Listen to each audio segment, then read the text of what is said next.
Hello and welcome back to 365 Days with mxmtoon. I'm Maya, a singer, songwriter, video maker, Oakland native, and historian of how music lives on the internet.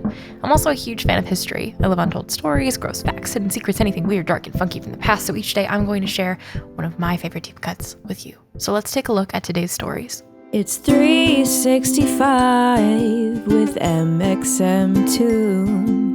New facts every day, so don't leave too soon. I'm gonna teach you stuff, no it won't be tough. Gonna go a year till you've had enough. It's 365 mxmtoon. Today in 2006, the Recording Industry Association of America sent 417 letters to 16 college administrators across the country, threatening serious lawsuits if file-sharing software was found on university servers.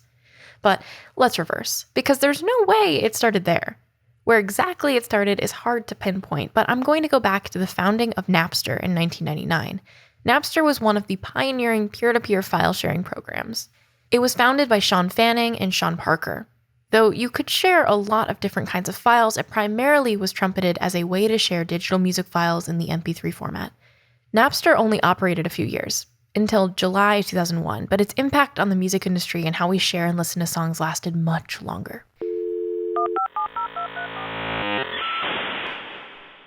Though it was already possible to share files online through a few different services, Napster offered a friendly interface and specialization in music files. In its short life, Napster accumulated 80 million users. Napster revolutionized music because at the time it was really hard to get a hold on older songs or bootlegs that weren't available or purchasable CDs or MP3s. Napster made it feel like music was a public good, though that didn't last for long, even though Napster was, in many ways, a precursor to streaming media services. College Wi-Fi networks became overwhelmed as students caught on to the downloading trend, and MP3 file transfers took up tons of internet energy.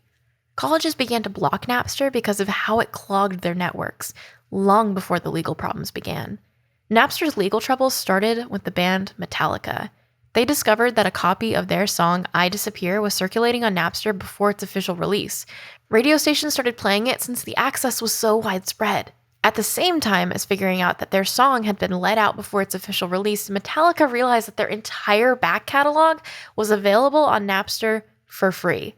On March 13, 2000, they filed a lawsuit against Napster. A month later, Dr. Dre filed a similar lawsuit after Napster wouldn't remove his music from the platform. Metallica and Dr. Dre both delivered Napster usernames of people who they suspected were pirating their songs. Napster settled both lawsuits in March of 2001. Metallica and Dr. Dre ended up being the least of Napster's problems. In 2000, several record companies filed suit through the Recording Industry Association of America on the grounds of copyright infringement under the U.S. Digital Millennium Copyright Act. The suit put forth the following allegations against Napster. 1. That its users were directly violating the plaintiff's copyrights. 2. That Napster was responsible for contributory infringement of the plaintiff's copyrights. 3. That Napster was responsible for vicarious infringement of the plaintiff's copyrights. Napster lost in the district court and appealed to the U.S. Court of Appeals for the Ninth Circuit. The Ninth Circuit agreed that the district court and Napster lost again. Napster wasn't immediately shut down, though. Instead, the district court ordered them to keep track of the file exchanges on its network and to remove files that infringed on copyright when they were reported. But Napster was unable to keep up with the orders and thus had to shut down anyway in July of 2001. The next year, it announced bankruptcy and sold its assets. Of course, Napster was only the beginning of file sharing. That's when the Recording Industry Association of America began to go after college campuses. The RIAA began to subpoena universities to deliver the names of specific students who used file-sharing platforms to share copyrighted music on campus. Legally, this meant that the universities had to hand over the names and addresses of the students who the RIAA accused of sharing copyrighted music, but there was a catch. Because of the way internet services work, colleges didn't necessarily have the names of students who were matched to a specific IP address associated with sharing files. Networks like those on a college campus can shuffle IP addresses between users in a way that doesn't track who would be downloading what at a specific time.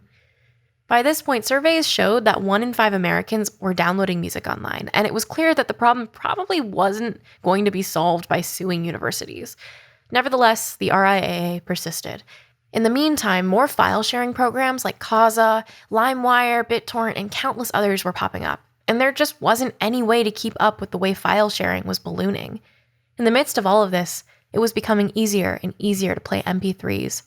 The iPod came out, and Windows Media Player added the ability to rip CDs into MP3s. In 2008, the RIAA announced that it would stop suing users for pirating music on sharing networks. The lawsuits were often lost as much as they were won, and many of the defendants didn't even show up to their court dates. Musicians themselves didn't care about the lawsuits because any money that was won wasn't shared with them. The goal had basically been to frighten the public into stopping music downloads, and it hadn't worked. The RIAA had gone to extreme lengths, trying to get children to rat out their music-loving parents, going after suspects in full SWAT team armor, and threatening to wipe all MP3 players in case they had a copy of The Night They Drove Old Dixie Down. Needless to say, all of this made them incredibly unpopular with the general public, and in the end, it just wasn't worth it to continue suing individuals, and they ran out of money. Hiring lawyers is not cheap, and the return on lawsuits was nothing like the money they spent on legal fees. In the end, file sharing didn't go away completely, but it did make way for streaming services, which put more effort into getting recording companies and artists the money they deserve. File sharing still exists, but many of us choose to go with streaming services these days, both because the ethical implications and because file sharing has become replete with bugs and computer viruses. And now that we're back in the present, let's talk about a recent music release for our music fun fact of the day.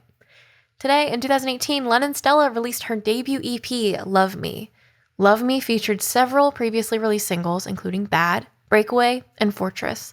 She collaborated with 6 different musicians to create the record. The star began her career on the TV show Nashville, but quickly got into recording on her own, IRL. And for our final segment of the day, I'll be going into my own photo archives to see what I was up to on a November 16th in my life. November 16th, in 2018, I got to see my all-time favorite artist, I'm pretty sure I can safely say all-time favorite artist ever, Rex Orange County. I was so excited. And I went to go see him with my dad. It was one of the best concerts I've ever gone to because I love his music so much. He was performing at the Regency Ballroom in San Francisco, which is really crazy to me because I was actually supposed to perform at the Regency Ballroom this year. And I was really excited partially for the reason that I couldn't imagine that I was going to be standing on the same stage as one of my musical idols. Really sad that I didn't end up being able to do that. Of course, I hope for one day I can go back and hopefully play a show there again.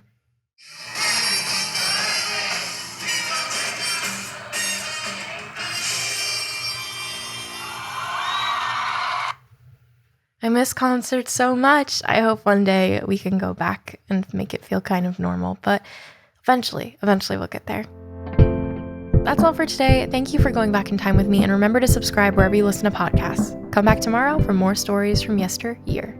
It's 365 with mxmtoon.